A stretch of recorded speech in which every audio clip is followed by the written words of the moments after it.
graphic nature of this program, listener discretion is advised. You're listening to the Everett Lee Show, a shot of entertainment to the head. So sit back, relax, and enjoy the entertainment.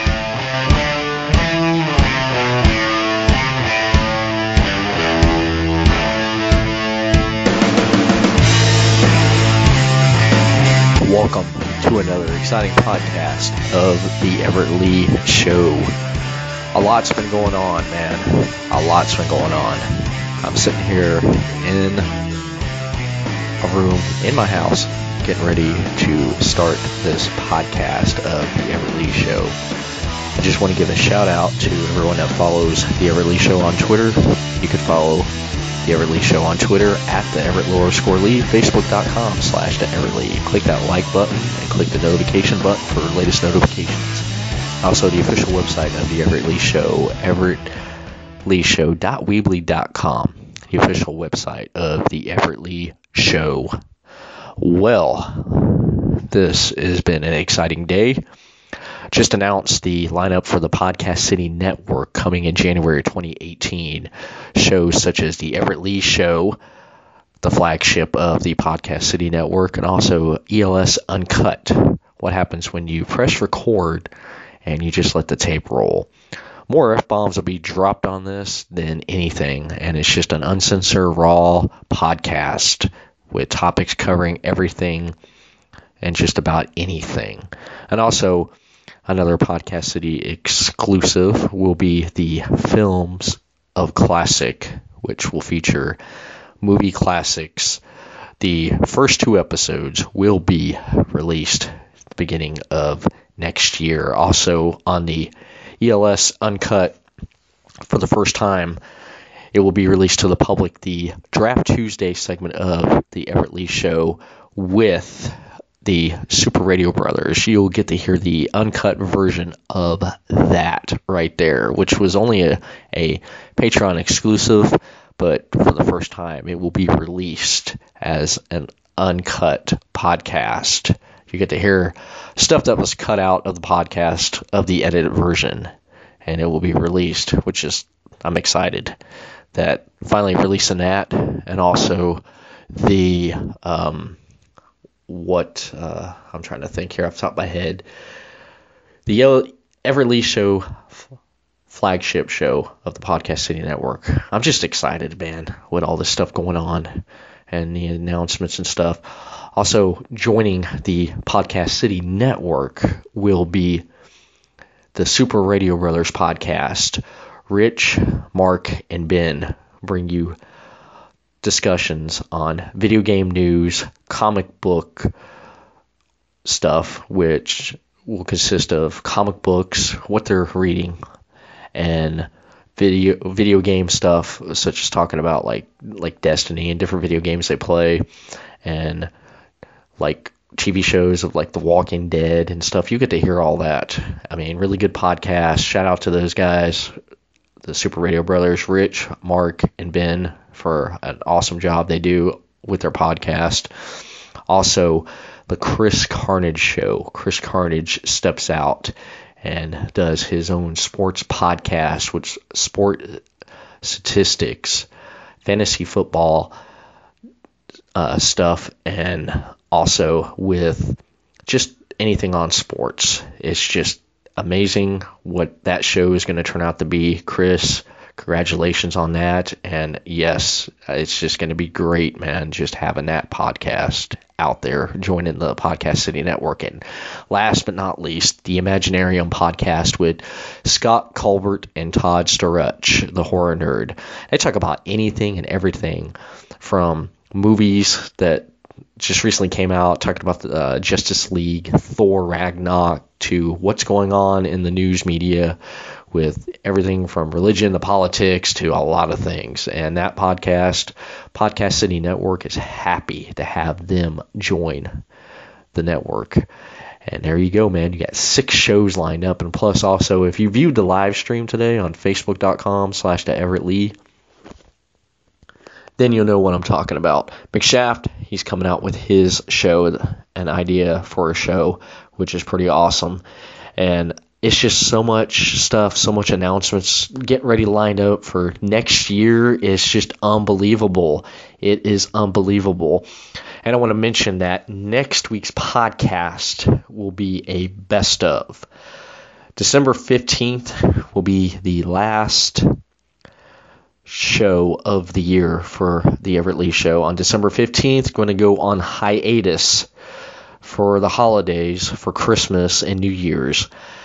The Everett Lee Show will be back in January.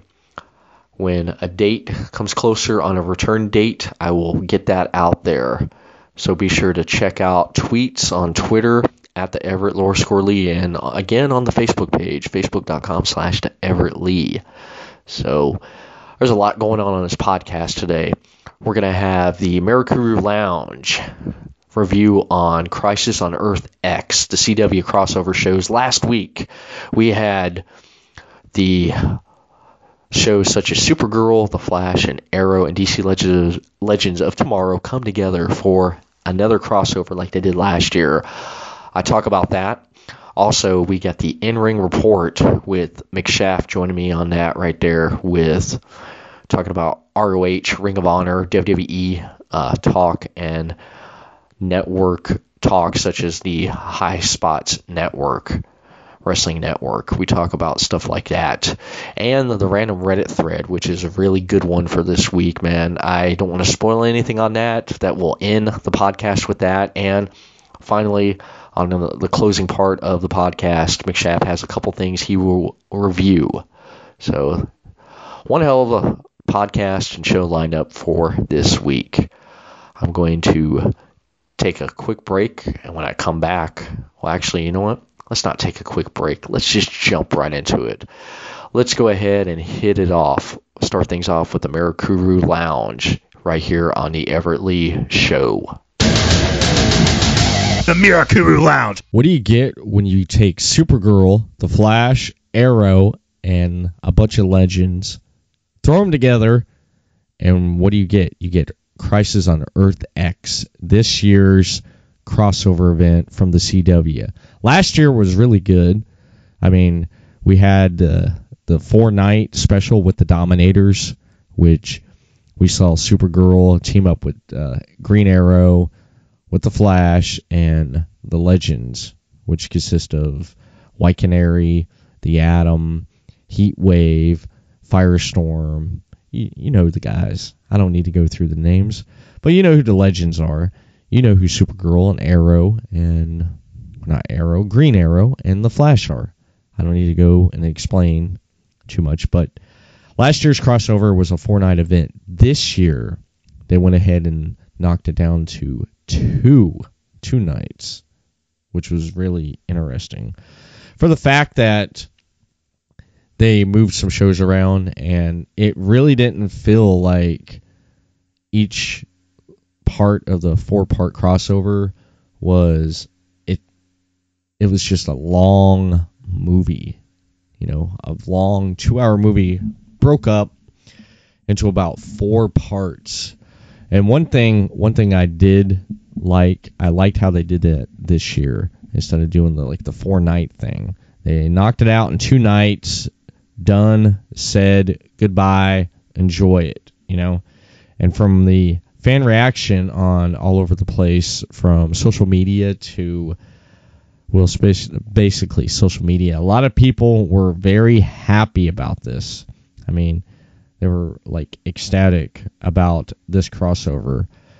But basically, before I get into what the fans were saying, and on Twitter, especially on Twitter, about the whole crossover thing, I just want to mention that the story for this crossover was that Barry and Iris decide to tie the knot. They invite all their friends, all their superhero friends. Even Kara brings her sister along from her Earth. She's invited. Everyone shows up, and they all meet and mingle at the wedding rehearsal. There's 3 stories that's actually going on still that's carried over from each show. We got Kara and her sister Dylan with the heartache of their relationship. we got Stein and Jax dealing with the breakup of Firestorm. How's that going to happen? What's going to happen with that? And then also we have the on and off kind of Olicity relationship with Oliver and Felicity. And then, of course, you got, I don't know if you would say it, though, but I guess Barry and Iris trying to, deal with everything, with, having their special day together, I guess. But therefore, the wedding don't go as planned. It get crashed by some World War II Nazis come in, and they're from Earth X, which Harrison Wells reveals that there's 53 Earths, not 52. 53 is known as Earth X. No one travels there because in that alternate reality on that Earth, during World War II, the Nazis won World War II, and they've taken over.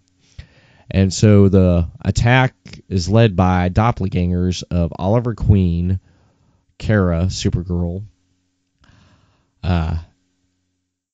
Airborne Thawne, which somehow is working together with them, together with the Earth X doppelgangers, and he's put on the face of Harrison Wells.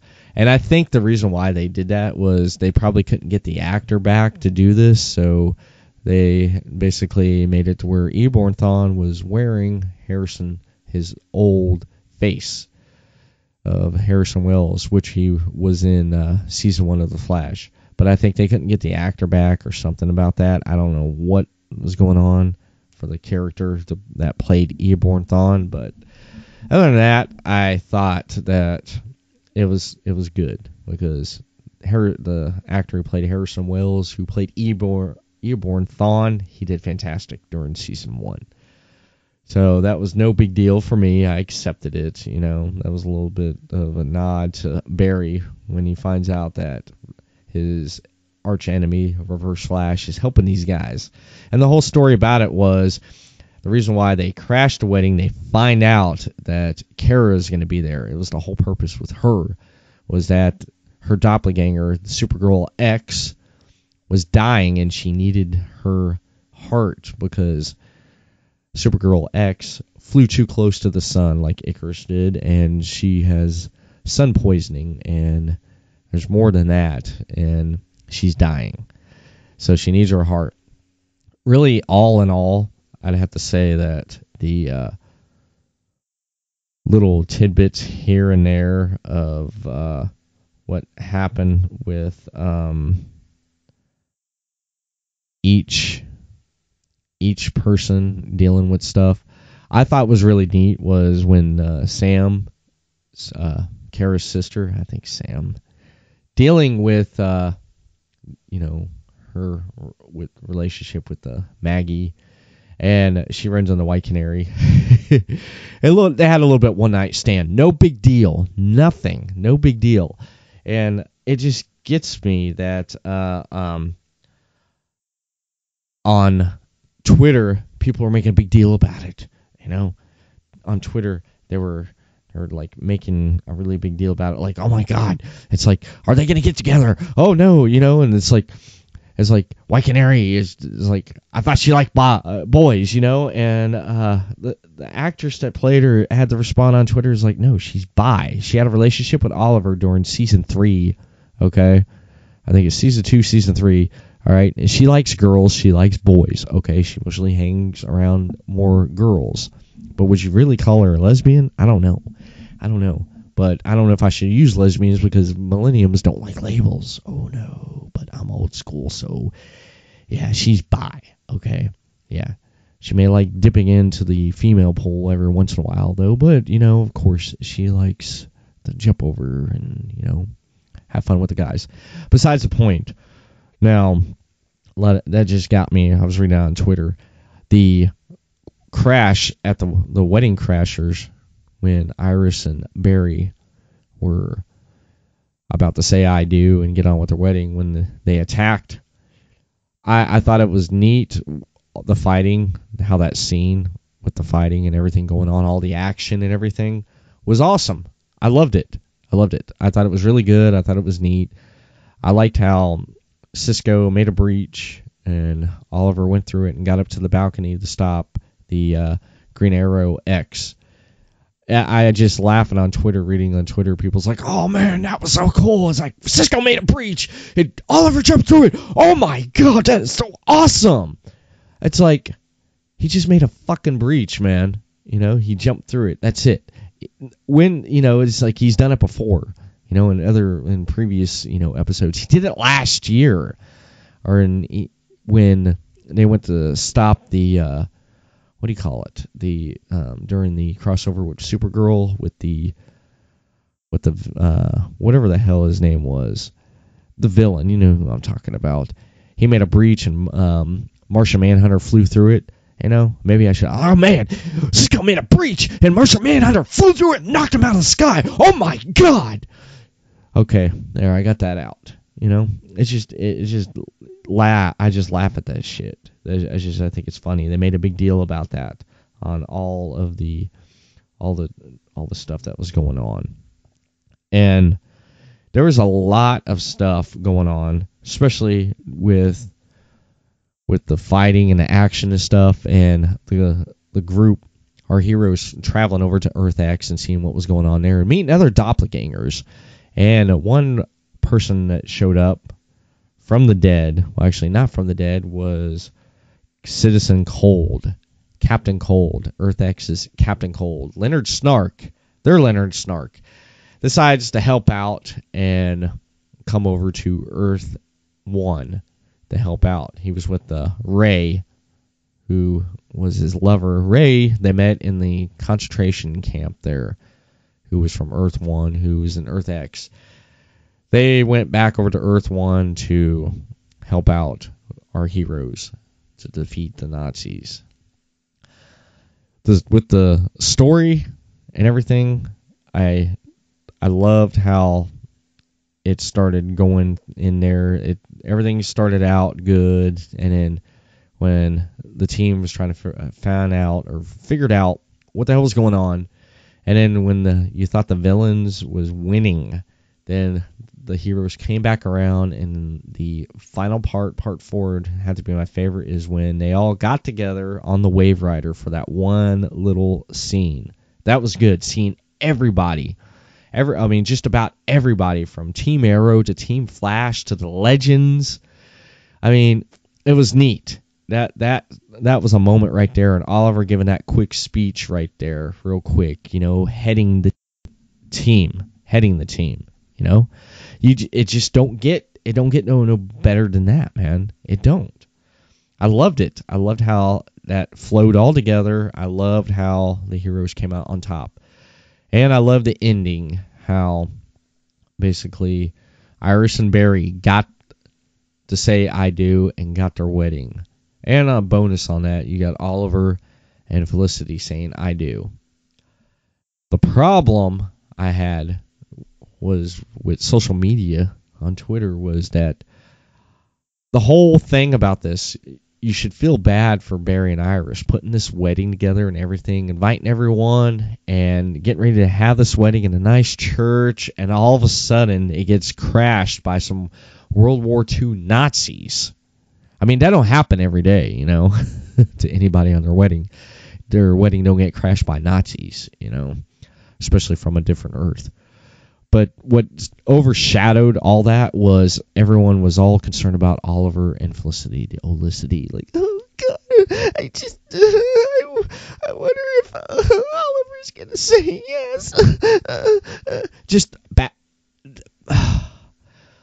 Come on, give me a break. Man, that's all everyone concerned about on Twitter. You should be more concerned about, like, having, like, everything that went into this wedding for Barry and Iris. How much time and planning, all that happened. And then you're all concerned about Oliver and Felicity. If they're going to say yes or no or what. They're together. Get over it, man. Get over it. They're together. Enjoy it. That just pissed me off. That overshadowed it. I was more concerned about Barry and Iris. I mean, look at everything, man. You know, that's like the They got to pay for the church, the venue, got to pay for the, after wedding, where they're going to have the reception. Got to pay for catering, all that stuff, all that money and all that planning gone. Gone because of this. You look at that. No, it's Felicity. Oh, man, where's Frank Castle when I need him? But other than that was one thing that just drove me crazy, and I'm sitting there going through Twitter, looking at this here, and just laughing at it because just people just was all Olicity right here. It's like a double wedding. One person tweeted, yeah, it was a double wedding, good wedding. I like how Diggler married him. Yeah, it just was just great. One heck of a wedding. Yeah, he's an idiot. I love Harry's sass. I'm confused. Same Cisco. I love pop culture references too, which was good. Yeah, there's a lot. I'm scrolling through here. Awkward of Earth, Crisis on Earth X, Legend of Tomorrow. I can't read that. Oh, here we go. Yep, a lot of people is giving it time. I mean, just giving it really, really, really good. Yeah. All right, let me read this tweet here. I got to agree with Reverse Flash when he tells Oliver to be 10% less brooding and 50%, and I'd say 50% less brooding, but I'd settle for 10%. Yeah, they just double wedding. Yeah, double wedding. Yeah. Best crossover yet. Forget to mention spoilers 2 days after it airs on TV. The Doctor from Twitter. Nope, was not ready for part 4. Best crossover yet. The Kiss left me. Yeah, that was pretty neat. Yeah, it caught everyone off guard. Yeah, it was just, yeah. I don't watch Supergirl, but man, she's beautiful. You see, it's brought in new fans. You know what I mean? I'm gonna click on that right there. She is. I'm going through looking at this. Yeah, a lot of people saying, yeah, it's just they needed to keep doing this, man. They got to keep doing this. Oh, Maggie, yeah. While I was watching the crossover, I legit thought for a moment that there will be another Maggie on Earth X, and that the real life hit me in the face. I'm totally calm. Yeah, it was just a one-night stand. How did I miss this? It's like, you know what? I totally missed that Easter egg. Oh, yeah. Yeah, there's speculation that the waitress that was talking with Barry, apparently comicbook.com was reporting that there were some theories on that may have been Iris and Barry's daughter from the future. She traveled back because some of the stuff she said, this was going to be a wedding of the century. Be sure to don't forget to say I do. Weddings make me nervous and stuff. So I guess she traveled back in time because apparently in the comic book, both Barry and Iris's children, Barry died, I guess when they were young or before they got to know their father. So they inherited their father's speed force, and apparently, I guess one of them decided they had twins, a boy and a girl. I guess the girl decided to travel back in time and be a witness of the wedding. And thank God she didn't interfere, because she probably learned from from what her mom said about her father. You mess with the speed force, the time force, and it is just one hell of a thing to not mess with. But if I could pull it up on here on my laptop right here about the best moments. Here we are. The laptop's going to probably run slow here since I got the audio recording here. Yep, it's okay. Here we go. Comicbook.com has reported that the 10 best moments on Crisis on Earth X here. Let's see. I'm scrolling down and nothing's popping up. You know what? Let's scrap that because I got too many damn things that's popped up on here. And my laptop's just not... Yeah, it's running hot, man, right now because of everything. I was going to mention about the mid-season finals and stuff that's coming up. And, yep, my internet has crashed. Crashed and burned, baby. It has. So, I guess the internet is off. We're done with the internet. That's the thing about laptops sometimes, especially old ones that don't have a lot of power. All in all, let me just say this here. All in all, with Crisis on Earth X, really good crossover. I can't wait to see what they do next year. You know what I mean? Next year is going to be freaking great, what they do with next year. Who knows? Who knows? This week, we got the mid-season finals for Supergirl, The Flash, Arrow, and Legends of Tomorrow. Some really good stuff is going to happen. They're going to go on a hiatus, and after, they're going to be gone for a while. When they come back, we're going to finish up the seasons, after the winter, into the almost like after winter break, however the heck you put it. But I did enjoy the crossover. I enjoyed how this year had a really good story. They knocked it into 2 nights instead of putting it in four nights. And I did enjoy last year's crossover. And I enjoy, actually, when we have these characters, when they do crossover and help out each other. I do enjoy that because they're heroes. They all have a mission. The same mission is to help save people and just, be of help. And it can't get any better than seeing someone from another show pop up. One thing I'm just curious about is where the hell and what happened to Wally? You notice that? What happened to Wally West? He showed up for Iris's wedding, and then that was it. Oh, yeah. Okay, yeah, my brain just went south there for a minute. Yeah, he took Joe and Cecilia, and he took them to safety and got them out of town. Okay, yeah, he was there for a little bit. If you forgot about that, he was there just for a little bit for the beginning when the Nazis crashed the wedding. He was there, but afterwards, yeah, because I was like, where the heck was Wally during all this? But yeah, it was cool that he came back.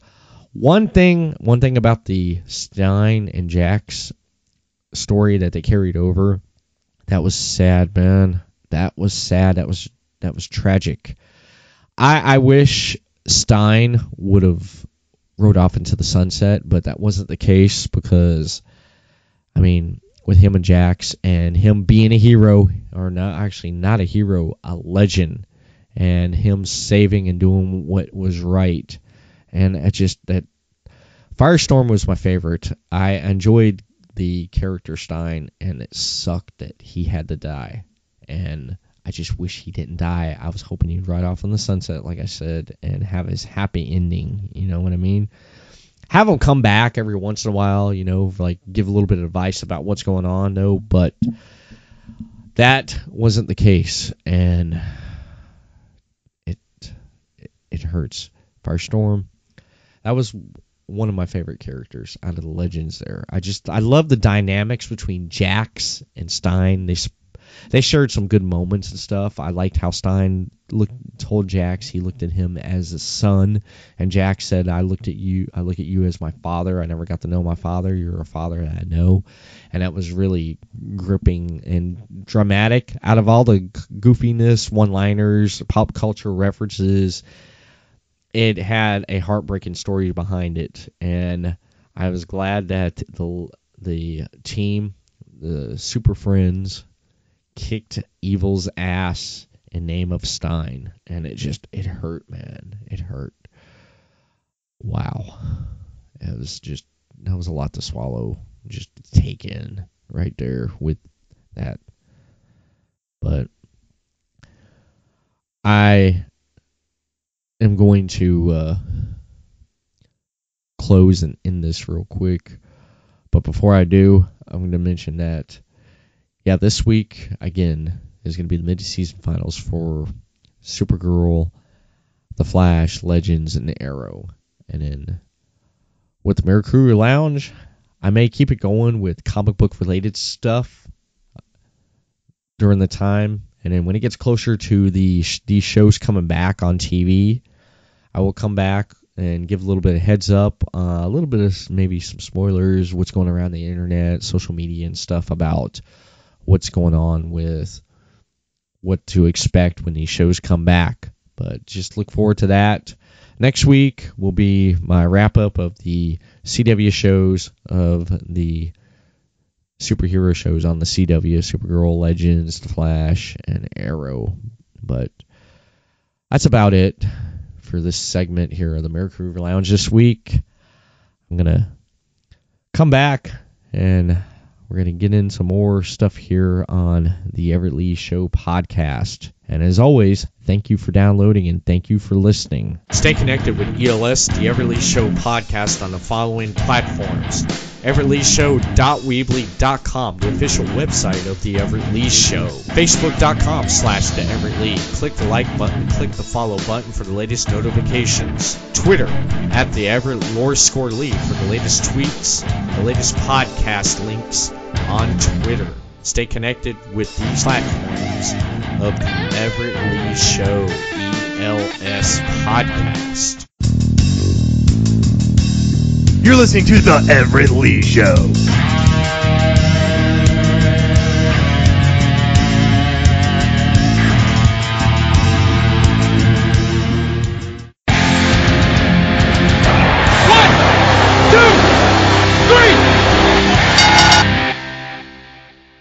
All right, here we are, ladies and gentlemen, for the in-ring report for this week. Joining me, as always, the charismatic, without a shadow of a doubt, he tells you what's on his mind, McShaft. What's up, man? Just McShafting around.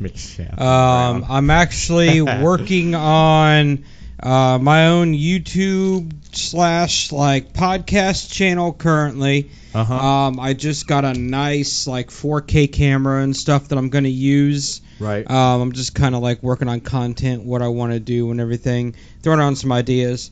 And then I've also been working with this guy that I met on a band. We've been practicing for the past 2 Saturdays. Yeah. So this coming Saturday we're gonna have another practice, kind of getting stuff together. We got about 2.5 songs wrote so far. We're working on getting a keyboard player and another guitar player. And then as soon as we get some stuff going with that, I'll release some more information here on the podcast. Maybe even if we have some songs that we can record and throw up online for y'all to listen to. Just some various little projects here and there, on that.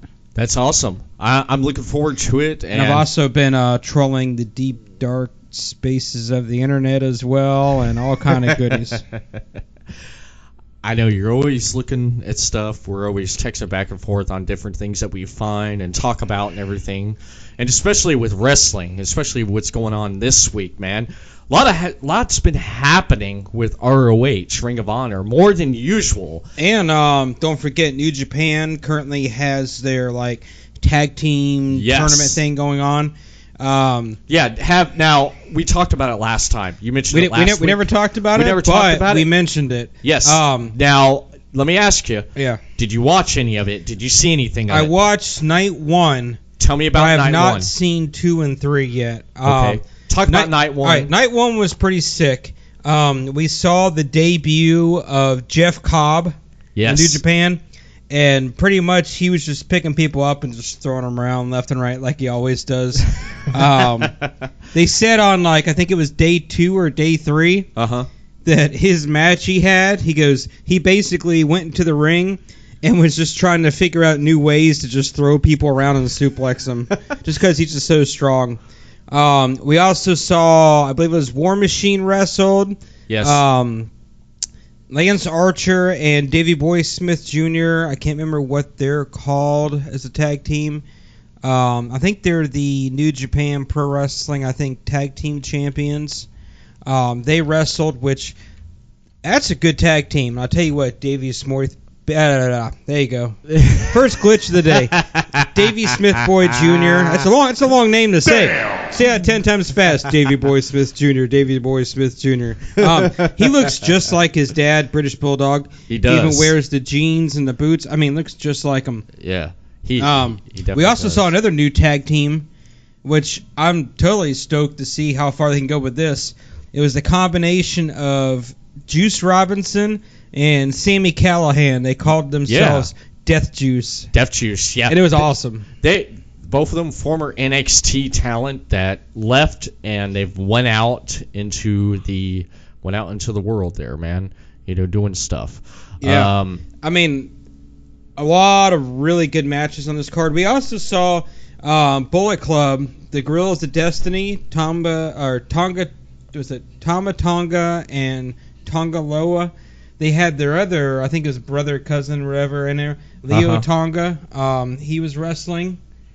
Let's see what we got here. Davey Smith Boy Jr. and Lance Archer. So what it is that when you win a match, you get so many points and stuff and everything. Right. It looks like Evil and Sonata are in first. With 8 points there. Looks like Beretta and Chucky T, the best friends, they also got 8 points. Yeah. Tama Tonga and Tonga Loa, Girls Destiny, 8 points. Pretty cool. Another good tag team I want to point out here. David Finlay and Kitamura. David Finlay, which is Fit Finlay's son. Yeah. Awesome wrestler.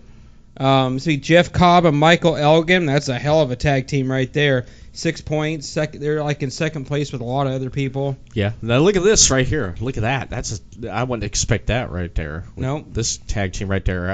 It's Hiroshia Tenzin versus and Kojiyama.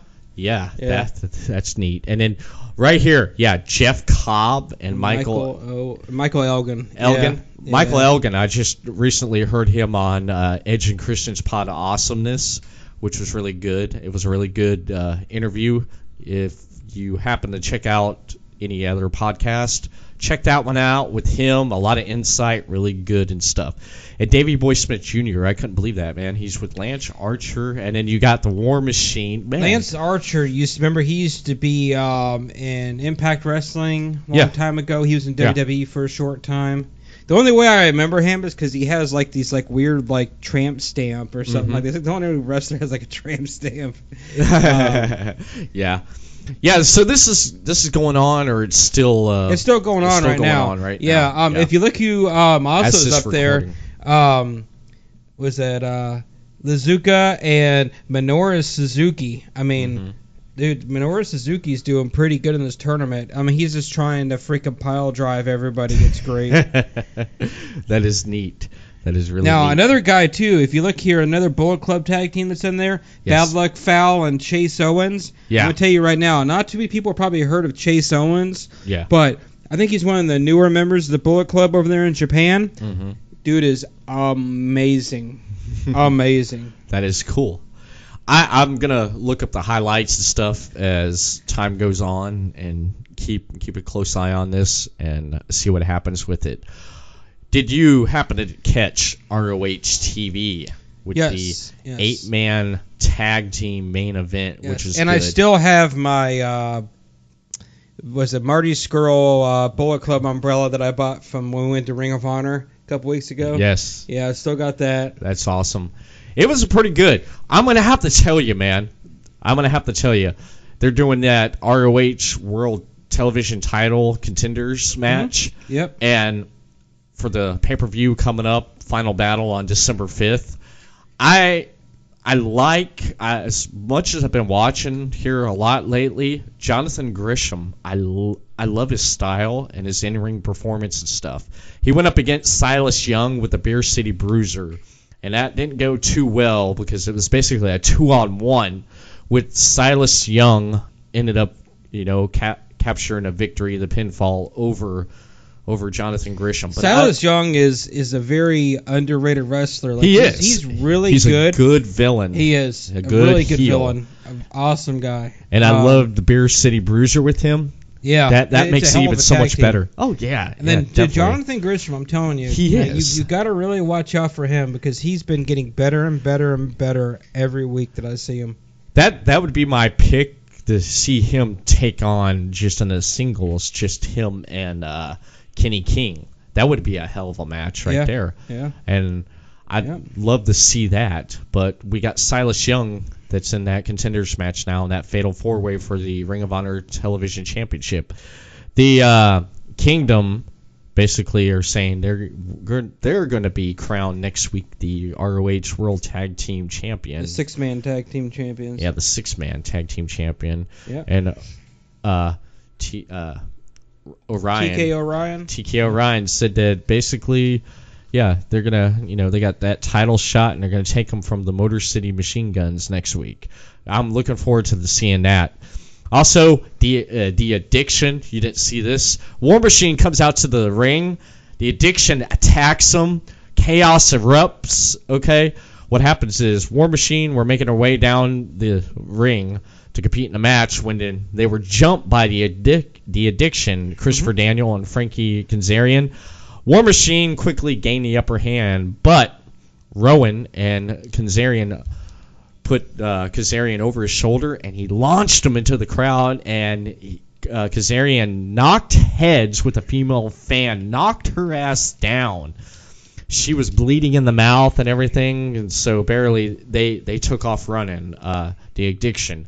And the commentary said, "You guys happy now? This is all on you." And then, of course, you see Colin. I can't stand him, man. Caprice Coleman? I can't stand him. And he's sitting there, he reminds you of a Southern Baptist preacher, sitting there, he's like, "Today we're going to have a service. Can I get an amen?" That. It's just his character and stuff. He took Kenny King off, which was really funny, So Kenny King wants a piece of him. The big main event. The big main event, man. You had Flip Gordon, Scorpio Sky, and Coast to Coast versus the Bullet Club with Marty. Say it. Girl. Thank you. Adam Page and the Young Bucks. With Cody sitting on commentary. But actually, Cody got thrown out, which was freaking funny, man. The match, man, a lot of false finishers, a lot of stuff going in and out of the ring, off the apron. Freaking Matt Jackson landed a DDT on Sky on the apron. A lot of dives, suicide dives, a lot of super kicks and everything. And Page, ended up, Gordon followed up with a 450 splash towards the end on his way to capture the win for his team. But Page made the on scroll, but Page made the same. That's gonna be your word. That's gonna be your word of the day. You gotta keep saying that until you get it right. Skrull. Yeah. It's like girl, but with an S and a C. Skrull. Page made the winning pin on Sky. So the Bullet Club retained over Flip Gordon and company, and it was one hell of a main event. I'll tell you, I was on the edge of my seat when I seen this.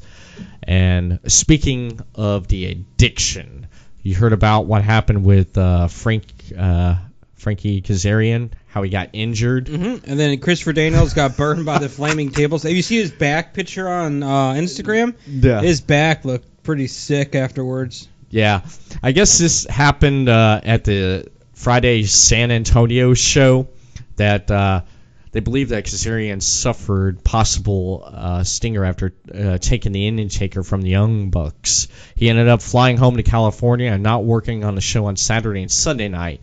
Daniels, like you said, suffered mild burns after taking a power bomb through a flaming table on the show in Dallas on Saturday night.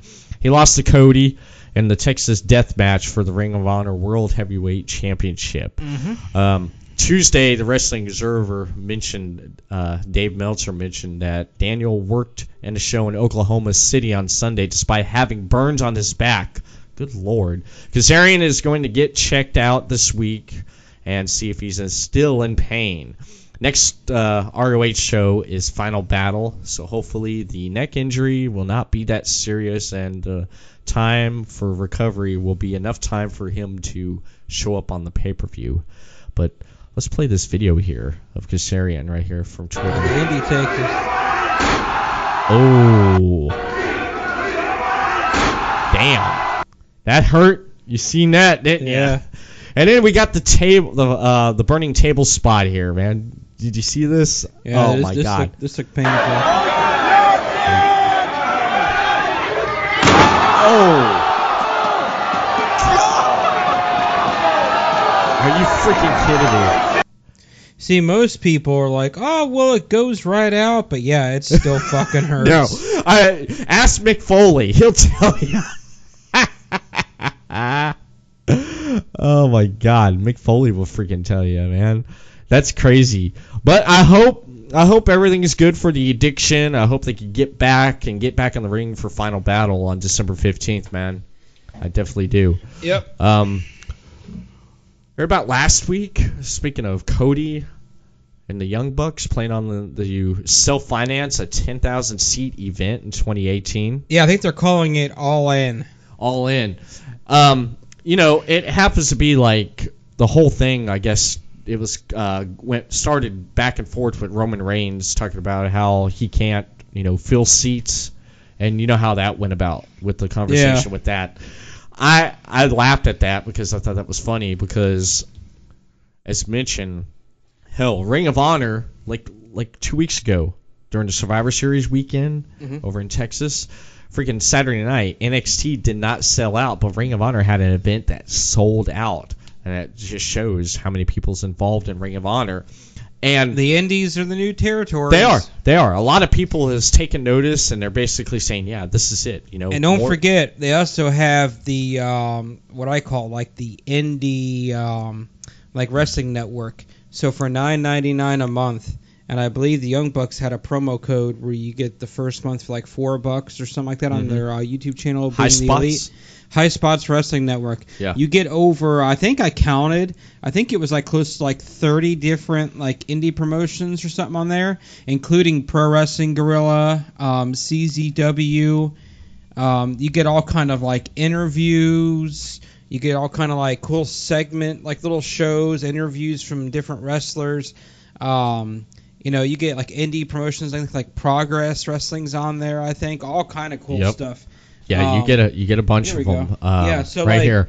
So right here, just on the front page, Smash Wrestling, Tales from the Ring. So we got Defy Wrestling. Go up some. See what we got here. This is going. I want to see this one.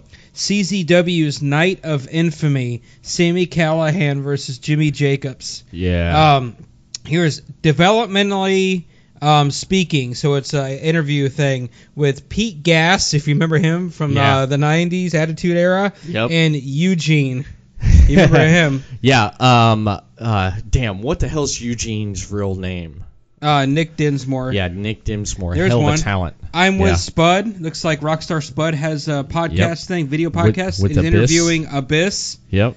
Yeah, look at that. Now here's one. Wrestling's latest rebel, Bruiser Brody. Bruiser Brody. You know who Brody is, right? Yep. I think that was Harper. Yep. Yep. Yeah. Yep. It's go up to, I think, is it categories or authors? Let's see how many wrestling. Let's go to categories. Let's see and how check many this out. wrestling promotions that we got here. Oh man, we got. Go up. That's something different. Go up to authors, maybe. Authors, yeah. Yeah, let's see. Okay, here we go. Yeah, we got Demand Lucha, 3 Count Wrestling, AAW Pro, AML Wrestling. We got Backbreaker Media, Bandit Wrestling, Bar Wrestling, Big Time Wrestling, which is pretty cool. British Empire Wrestling. Yep. Caleb Reigns, Celtic Championship Wrestling, Cody Ford. Create a Pro Wrestling. Death Proof Fight Club, Defy Wrestling, Detroit Style Wrestling. We got Dubai Pro Wrestling. Yep. Elijah Dobbs, Elite Canadian Championship Pro Wrestling, Fest Wrestling, Fight Nation, Freedom Pro Wrestling, Glory Pro, High Spots Network videos, IPW, Ignite Wrestling, Hughes Academy, House of Glory. Yes. Pretty cool. We got Jared Thrush, Jesse Butler, Julian Mikovisky, MAW Studios, Over the Top Wrestling, PCW, NWA Smoky Mountain, Northeast Wrestling, PCW in the UK, PCW Ultra, Pro Wrestling Freedom, Pro Wrestling Network, PWX, PWA, that's in Australia. Progress, yep. Professional Championship Wrestling, Revolution Pro Wrestling, which is a big one.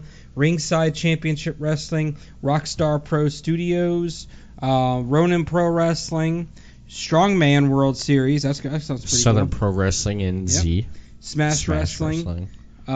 We've got TNT Pro, Ultimate Championship Wrestling, USA Championship Wrestling, Women's Wrestling Network, UWA Pro, Vendetta Pro Wrestling. We've got World Wrestling All Stars, which is awesome. WrestleCade, WSW, XWA, and then I know that CZW is on there. Yes. Pro Wrestling Guerrilla is on there. It's all kind of stuff. I mean, that's just a small portion of all the stuff that you get. Oh, yeah. And to be honest, as much as I love WWE, I think I would rather pay $10 a month and get all these different things on here, Yeah. I mean, I can go record Monday Night Raw and SmackDown in USA Network if I wanted to. And now NXT is going to be on there. Mm-hmm. Yeah, you don't get the pay-per-views for free, if you don't have the WWE Network. But you know what? I mean, to be honest, I'd rather have all these other networks here that probably put on better matches than WWE has been on their pay-per-views in the past 6 months. I would look forward to seeing Smoky Mountain Wrestling. Yeah.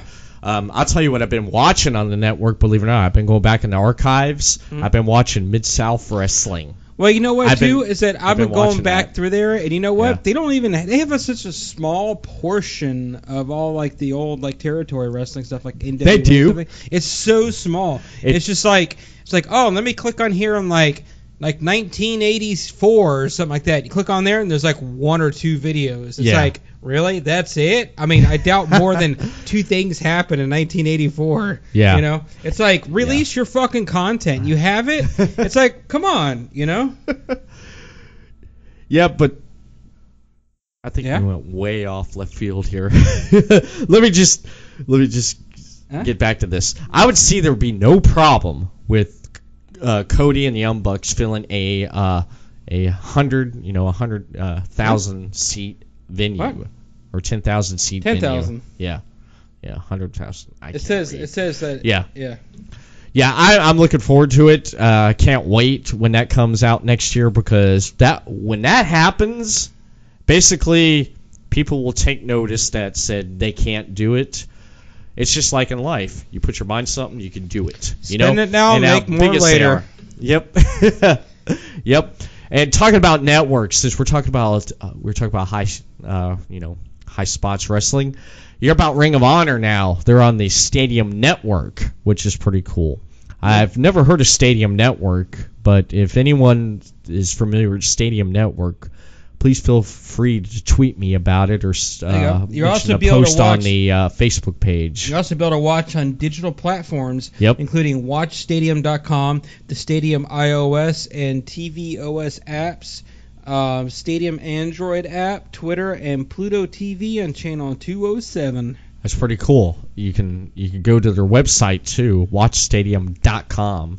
Let's click on this just for a second. iOS. I'm gonna see if I can download that. Yeah, see if you can, because it looks like it's a sports. Yeah, it's a sports network. Look right there up on the header. You got a baseball field, football. That's cool. Look at that.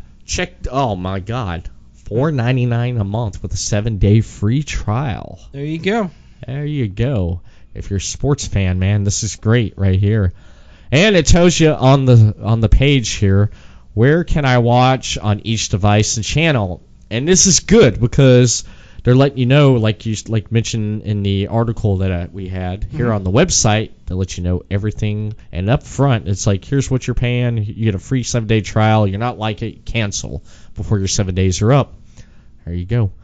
That's freaking great. That is. Well, did you like the latest episode of Being the Elite?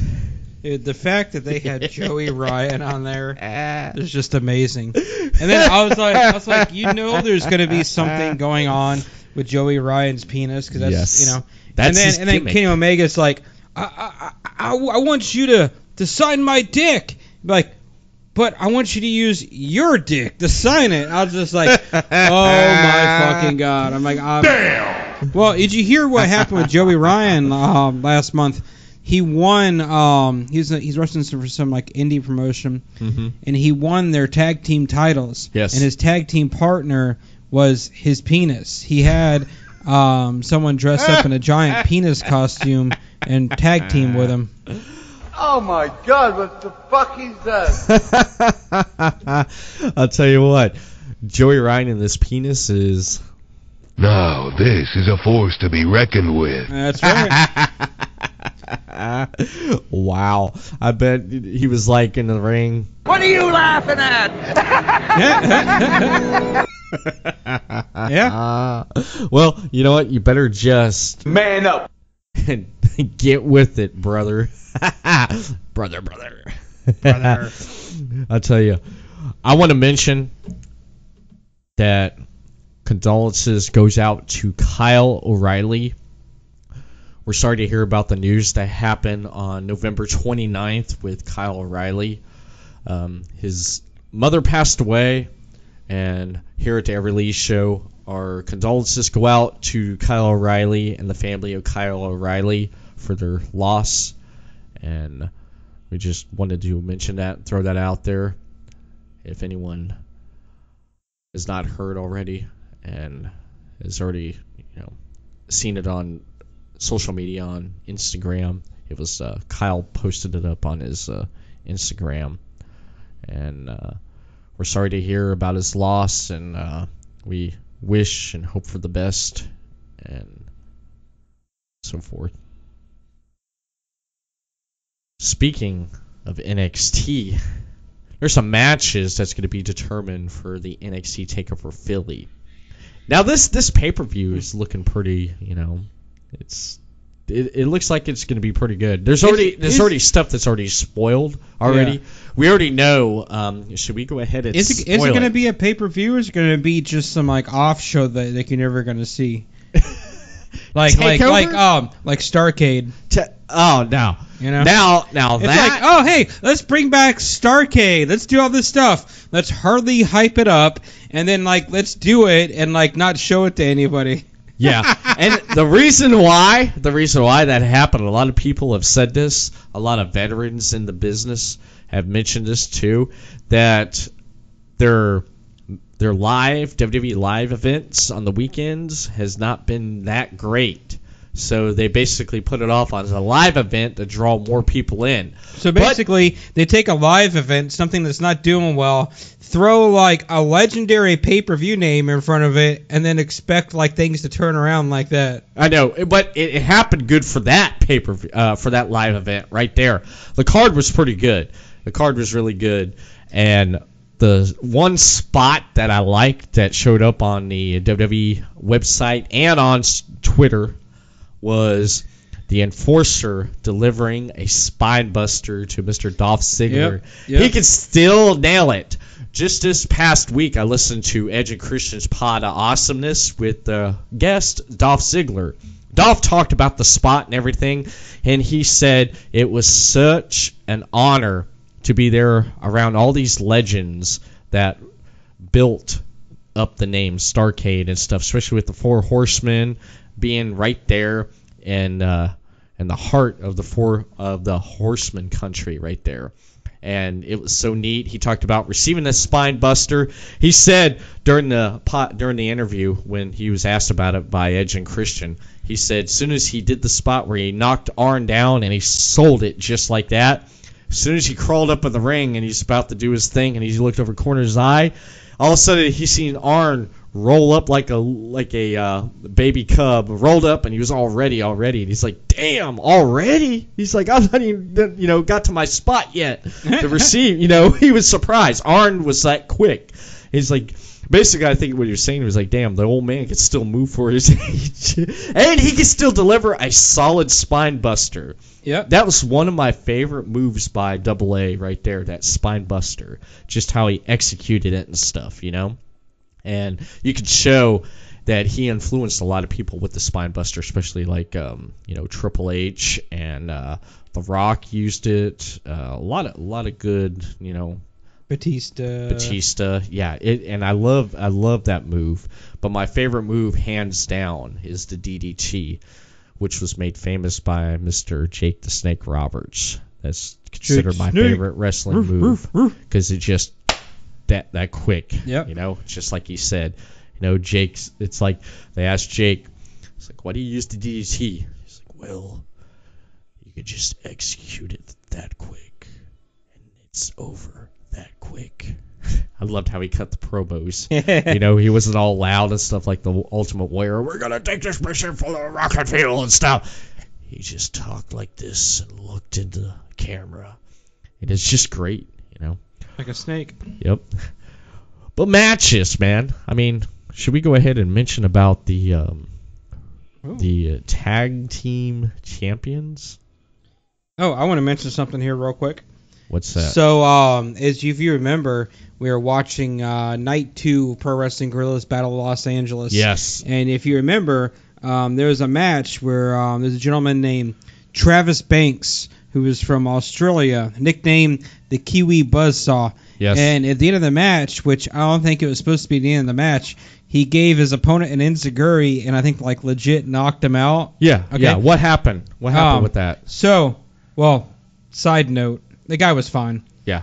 They just I'm on follow this Instagram page called Bucks versus Everybody, and they just announced that right now the Kiwi Buzzsaw Travis Banks is available as a downloadable creator wrestler for the new WWE 2K18.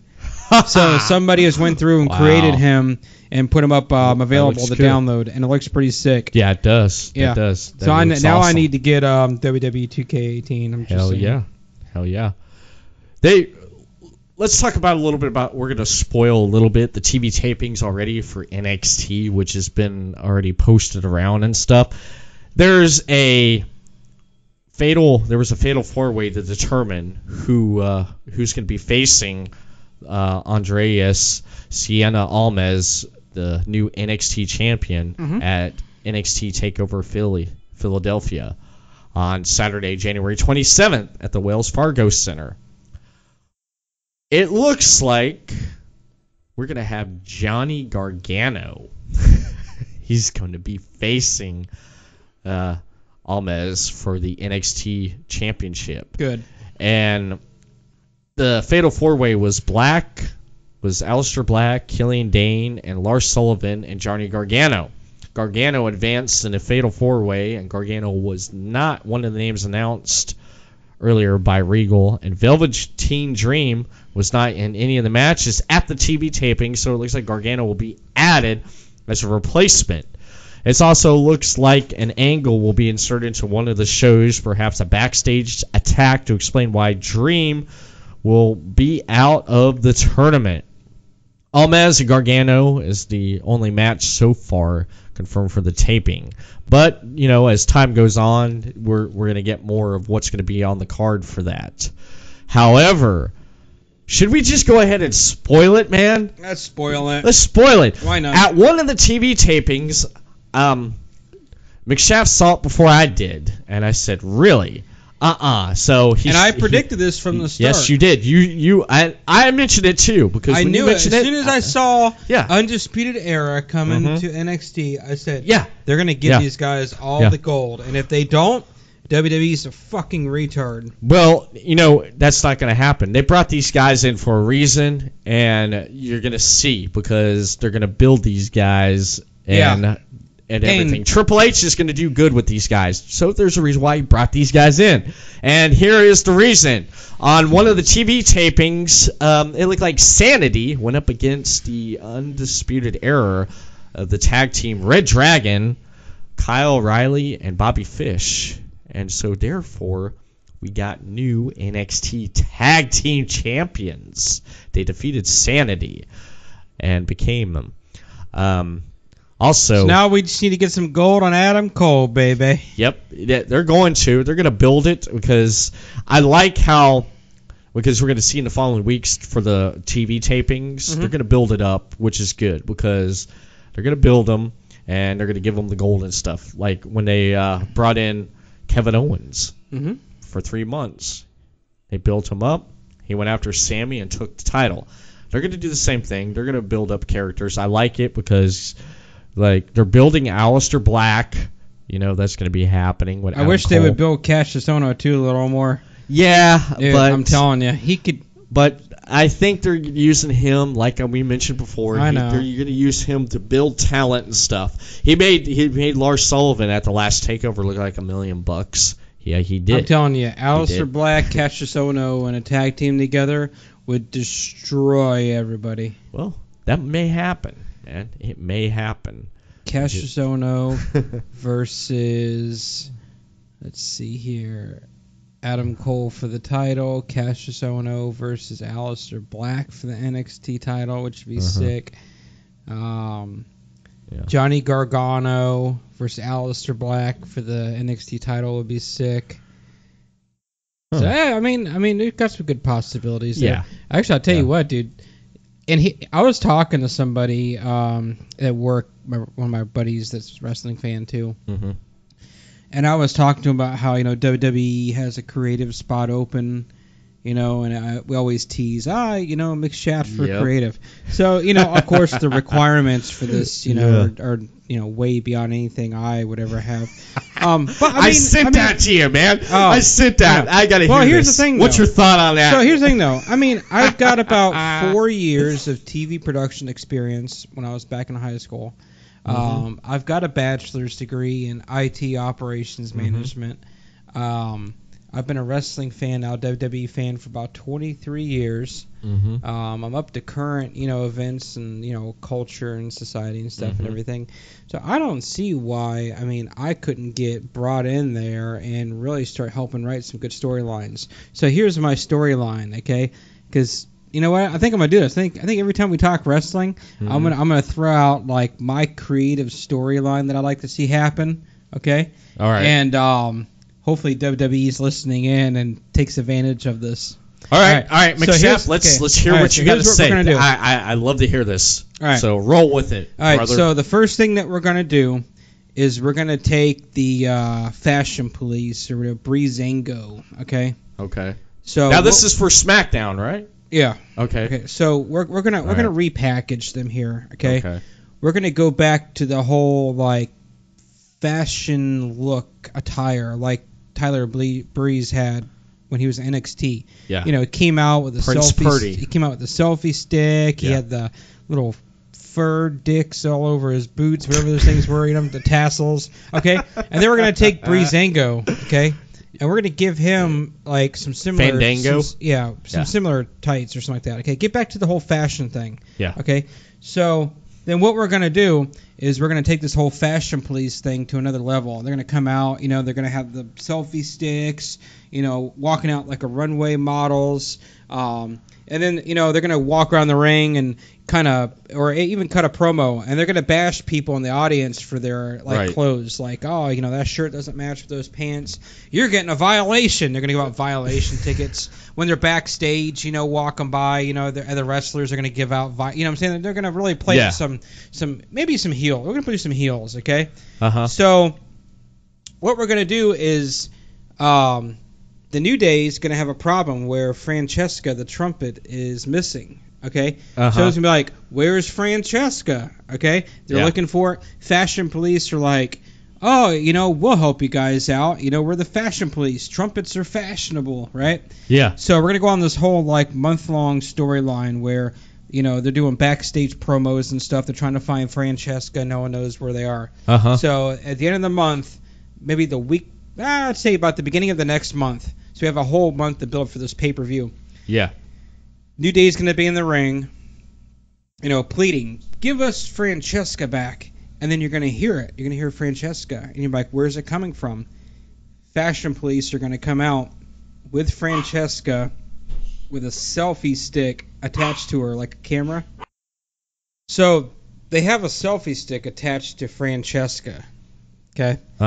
And they got Francesca dressed up with like glitter and stuff and everything. Oh, God. So they, they're heels at this point. They have Francesca, and pretty much they start bashing the New Day, like, what do you mean trombones are not fashionable? Carrying around a musical instrument makes you a nerd. Stop playing the heel up, right? Yeah. And they should also keep the thing where they come out with the selfie sticks and they play it up on the Titantron, above them and stuff like that, which is pretty cool.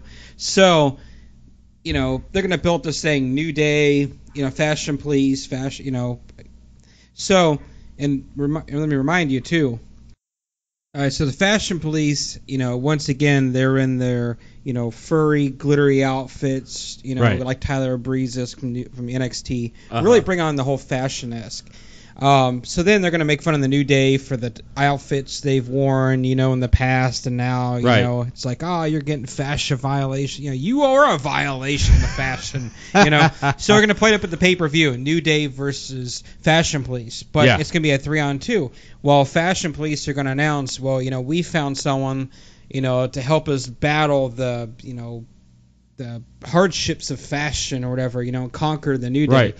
So pay-per-view comes along, New Day comes out, okay, Fashion Police come out, and then at the top of the entrance ramp, and they're like, let us bring to you, the newest member of the Fashion Police and somebody who's gonna, revolutionize, the appearance of WWE as we know it.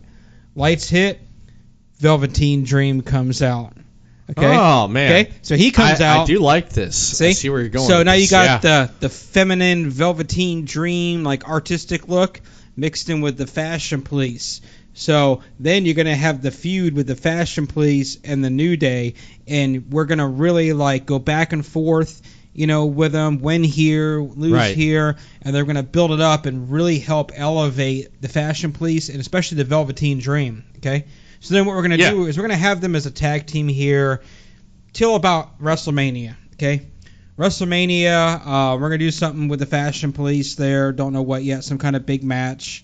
Maybe like 12-man. You got 3 teams. Actually, 3. Yeah, so maybe like a triple threat tag team. We could do like the Fashion Police, the New Day, and like, let's say the Shield somehow. So you got 3 teams of 3. Yeah. Okay? Yeah. So... Fashion Police ends up getting losing, destroyed. So night after WrestleMania, Velveteen Dream pretty much turns on Fashion Police and takes them both out. And then you have this Velveteen Dream character who they've built up, and now he's a single star and just starts running through people. Dude, hey, I like that. I like that. Okay, yeah, it's not that hard to think about something like that. Okay. Yeah. So. Yeah. Second night of Raw after WrestleMania, right? Yeah. Okay, this is the first match the Velveteen Dream here, gone solo since coming to the roster. Yeah. Open challenge for the IC title. Velveteen Dream wins the IC title the next night on Raw, okay? Uh-huh. The next pay-per-view, which is the end of that month, he debuts the Velveteen Dream inspired IC title where it's like purple velvet strap on it with some fur and stuff and everything, and he has and he renames it. It's not the Intercontinental title, it's the inner fashionable title. Jeez. See what I'm saying? Yeah, I get where and you're you'd going. watch that. That'd be sick. Yeah, I would. See? I would. I would. There you go. Okay. There you go. Well, what do you think about that, huh? What do you think about Here's that? a better one for you too. So Monday Night Raw. We'll talk Monday Night Raw real quick, okay? So Samoa Joe, boom, wins the Intercontinental title. Okay, him and Roman Reigns have a 2-month-long feud for it. Yeah. So now Samoa Joe's I'm the unstoppable Samoan submission machine. Who's going to challenge me? You think SmackDown's the only one that can have an open challenge for their title? Open challenge to Intercontinental title. Whoever thinks they can defeat or stand up to Samoa Joe, bring it on. Samoa Joe goes through this thing where he's running through people every week, not top people, but lower card guys. Yeah, mid card. It's a mid card. He starts rolling through people, and then all of a sudden he gets a challenge. He takes out Ambrose one week and goes ballistic on him and just puts him through a table. Okay, so he's taking the title from Reigns, right? Taking out Ambrose. So then Rollins shows up and he's like, "I'm here not only to avenge my Shield brothers, but stop the Samoan submission machine. So then you have this 3 or 4 month long feud, Seth Rollins, Samoa Joe for the IC title. Damn. See? That sounds good. I like it. See, it's not that hard to create something that fans will like and get into. I would definitely watch and be hooked for both of those. But you know what? That's awesome. That is awesome. And I'll tell you what else is awesome. Everything that we talked about this week for the In-Ring Report. We're going to take a quick break. And when we come back, we're going to have our final segment, which will be the random Reddit thread. So, ladies and gentlemen, we'll see you here just in a minute. Are you a fan of ELS and Chris Carnage? Well, you can show your support with the latest ELS and Chris Carnage swag. Head over to everettleeshow.weebly.com and click on the merch tab to get your ELS and Chris Carnage t-shirts. Look for special promo codes when available, such as percentage off and free shipping when you buy an ELS or Chris Carnage swag. Head over to everettleeshow.weebly.com and click on the merch tab to get your ELS and Chris Carnage t-shirts. Random Reddit thread for this week. McShaft, what do we got? Alrighty. Well, we've got a few good ones here for you. So, the first thing here is from the Reddit thread Picks. Yes. You guys see us? Okay. So, as you remember a few random Reddit threads ago, I did the whole, knee replacement surgery here versus, I think it was... I can't remember where it was, over in Spain or something like that. Yeah. Right. The cost and everything. Yeah. And stuff so now like here's that, what is the cost to give birth in Sweden versus the USA? Oh, okay? This could be good. All right. So in the USA, this was taken from one hospital. It's called Abington Memorial Hospital. In Sweden, right? Or no, this is USA? America. Okay. It's America, okay? Yeah. So after all these charges that total up, some stuff. Like, for instance, the room charge was $6,000. The room and bed, $10,000. Nursery, $7,000. Post ICU, $4,000. Pharmacy, $2,000. It's all kind of stuff. It adds up to about $42,347.36. Damn! Okay. Yeah. And I know, you just had a, kid not too long ago, so, yeah. It's expensive. It is. Okay. It is. So, over in Sweden, okay, it came out to...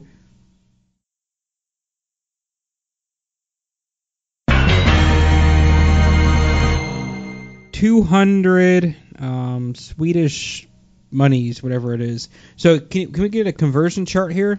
Yeah. We're going to see what that converts over to American dollars. Yeah. You go from 42,000 to 200 whatever Swedish dollars are. All right. So let's see what the Swedish use here now. Swedish meatballs.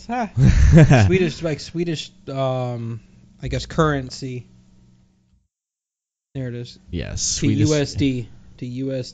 Yes. Okay, so right. 200. So at the top right there, type in 200. Right Okay, here. so one Swedish dollar is equal to 12 cents US. Okay. All right. All right. So type in 200 at the top there where the 1 is. Type in 200. No, right there. Yep. Right there. Type in what? 200. 200. Yep. Okay. So it comes out to $23.76 American. What? What? Oh my God! What the fuck is that? Oh my Yeah. God. Okay. So if you want a kid over in Sweden, you just pop out about $20. You can have one there. Like that? Like that? Oh my God. Gentlemen, let's broaden our minds. What else you got for so us, man? Our next thread here comes from the title Educational. So AWWW or AWW Education. It's like educational, educational. So we have a picture of a hyena here, okay? So you know something about the hyena? Yeah, what's that? Take a look. You notice it? Yeah. Okay, tell them what you notice about the hyena. I'll tell you what, he's more hung than Ron Jeremy Okay. right now. So obviously the hyena has a schlong, right? Okay. Yeah. This little hyena club is actually a female. Okay. Uh-huh. Remember we just said it has a dong, but it's a female. Yeah. Well, Both male and female hyenas have phalluses or penises. Okay. Uh-huh. The only way to tell before they are fully grown is by the shape of the tip. Okay. Females have a blunted tip and males have a pointed tip. Scientists don't know why females have evolved a pseudopenis. So essentially, both male and female hyenas have penises. Jeez. What the hell? Oh my God, what the fuck is that? Like that one? Yes, I do. Oh my right. goodness, man. And now the last one here. So I'm sure everyone's heard about all the, allegations in Hollywood and stuff lately. I mean, it's like every week someone's coming out with an allegation against somebody, and it's like, oh yeah, this happened in like 1992. And it's like, well, I didn't say anything until now, and I'm going to post it up on my Twitter. It's like, right. And then of course, and I'm not defending or anything like that, but I think, actually just about every time, there's pretty much no defense for the male side of things. So even if like someone was lying, there's really like no defense. It's like a witch hunt pretty much, And I'm not defending anybody. I'm just saying that like nowadays, like we know how much people can kind of exaggerate things, that, it really shouldn't, they really shouldn't just write people off. They should really investigate stuff and everything. You know what I'm saying? Mm-hmm. But nonetheless, so we have a picture of Weird Al Yankovic. Okay, if you remember, it's Weird Al Yankovic. Yeah. Okay. Yeah. So it says, a smug Al Yankovic notes that in a month, okay, for all the stuff in 1 month, he's gone from weird to being the only man in Hollywood you let your daughter be alone with.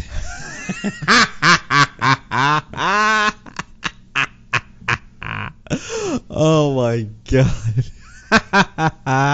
Damn! Oh, damn. That's all I got for this week. That's crazy, man. We'll find some good ones here, for next week's cast, and I'm kind of curious to see what I can find on here. Hell yeah! If anybody out there listening to podcasts has a Reddit thread that they see a lot of good stuff on, and I think we should look at.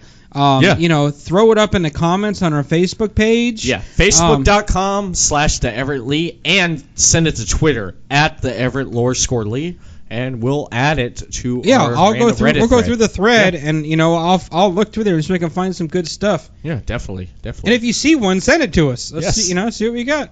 Yeah, there you have it for this week for the random Reddit thread. When we come back, we're gonna wrap up this show, wrap up this podcast, this program. And right after this. Do it! Just do it! No, what are you waiting for? Do it! What more ELS, the Everett Lee Show podcast, is available at the following. Download the audio version of this podcast and previous podcast at everettleeshow.libsyn.com, Stitcher.com, Everett Lee Show. Leave us a rating and a comment in the comments section. iTunes. Subscribe to ELS, the Everett Lee Show on iTunes. Give us a rating and a comment. For the video version of this podcast and previous podcasts, visit youtube.com Everett Lee Show. For interview segments, visit dailymotion.com/Everett Lee Show. Just do it! Yes, you can! Just do it! ELS, the Everett Lee Show, is your shot of entertainment to the head. Well, there you have it for this week on this podcast. We had the Mirakuru Lounge, where I reviewed Crisis on Earth X. Also, we had the in-ring report. Angry Ring report. Yeah, is angry. I'm angry. Roman Reigns has a title. Oh my God! Damn. I'm angry. I'm angry. I'm not a WWE creative writer yet. So we have the in-ring report, and of course your random Reddit thread for this week. Before we close this podcast up, McShaft has something he wants to share real quick, and I've given him the time on this closing segment to talk briefly about this. What do you got? All right. So on my journeys here on Black Friday and just going through and looking at some deals and stuff around town, I came across two things here. Got them from the Walmart, okay? So the first thing, and I bought 3 items, but one I left at home. It was a pair of binoculars I got from Ozark Trail. Yeah. A pretty good brand name. Everyone knows Ozark Trail. Right. Great binoculars. They are on sale there for like $6. Uh-huh. So what I got here is an Ozark Trail camo flip knife. Okay? I mean, this thing looks so America. America! Fuck yeah! So we got the Masiuk style camo here on it. Ozark Trail, like I said, a good brand. 4-inch camouflage knife, stainless steel blade. Looks pretty neat, man. I like it. $3 I paid for this thing, okay? Damn. I mean, there it is. You can see. I mean, lightweight. Wow. It's, yeah. See what I'm saying? Yeah. Nice, sharp, man. Looks really good. It has a thing on the side where you can put it on your belt. Yep. Or your pocket, inside pocket. It looks pretty decently made for, it does. $3. For $3, man. You can't beat that. No, you can't. You can't beat that. So to close it, is a little latch right here in the middle. Yes. So what you do is you just kind of flip it over and just kind of bend it. You just gotta bend it over. Try it. It's like super smooth. The blade, unlike some knives, it doesn't jerk close. It's just smooth. Yeah. Yeah, it is. You can hear it. Yeah. Yeah, pretty nice. I like it. Yeah.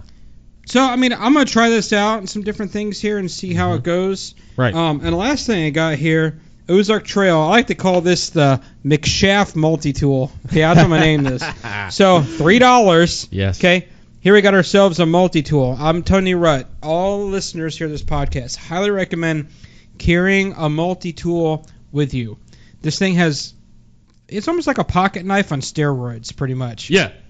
So it folds up, and when you unfold it here, and this is nice, the spring system is pretty tight on this thing. You got a pair of needle nose pliers. Yes. Okay. You've got a knife blade. You've got a Phillips head screwdriver. You've got a bottle opener. Let's see, pull that here. You've got, looks like a flathead screwdriver on here. Okay, and these folds up into one side of the handle. Yes. And the other side of the handle, and I'm not sure here. Let's see. Try not to decapitate my finger here. Fingernail file. Yes. Another kind of bottle opener style things. And this right here is a serrated blade knife. It's got some teeth on it and stuff. Yeah. So I mean, all this right here, and like I said, you take one side, take the other side, and it folds up. Right. And it comes with a little pouch, Ozark Trail. $3. I mean, I got it for Walmart Black Friday. I call it the McShaft multi-tool. Oh yeah. On the back of the pouch, you can loop it through your belt and stuff, so it stays on your belt. It doesn't clip. Your belt loops through it, so it won't fall off your belt. Right. I mean, amazing little multi-tool there. It doesn't break the bank. I recommend everyone having one of these. I mean, if you don't want to carry it, put it in your car, because you never know when you're going to need something like this. It's just $3. I mean, probably a little bit more now because Black Friday is over, but still, Ozark Trail, amazing. I mean, it's a good brand. McShaft multi-tool, as I call it. Highly recommend checking it out. I mean, I'd give it, a pretty good rating here. So, yeah, that's awesome. That's my finds here. Thank you for bringing those along and sharing them and stuff, because I love knives and I love the multi-tools. I got a couple multi-tools laying around the house I use and stuff, but I do appreciate that, man, bringing that on.